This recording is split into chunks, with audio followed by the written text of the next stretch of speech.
বারবার আমাদের এখানে সাইক্লোন, ঝড়, জলোচ্ছ্বাস হচ্ছে।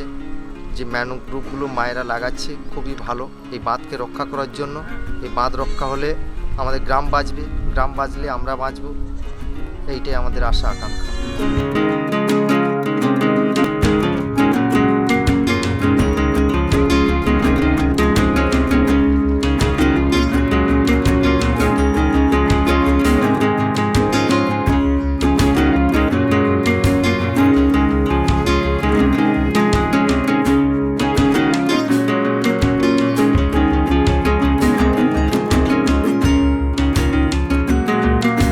সুন্দরবন ফাউন্ডের চারা লাগানোর জন্য বিভিন্ন চারা লাগানো হচ্ছে মায়েদের নিয়ে। আমরা এখানে সবাই চারা লাগাচ্ছি। বিভিন্ন আমাদের সুন্দরবনে বিভিন্ন ঝড় বা সাইক্লোন আমাদের এখানে আসে, তার জন্য বাঁধ রক্ষা করার জন্য আমরা মায়েরা মিলে আমরা এখানে সবাই আজ চারা রোপণ করছি।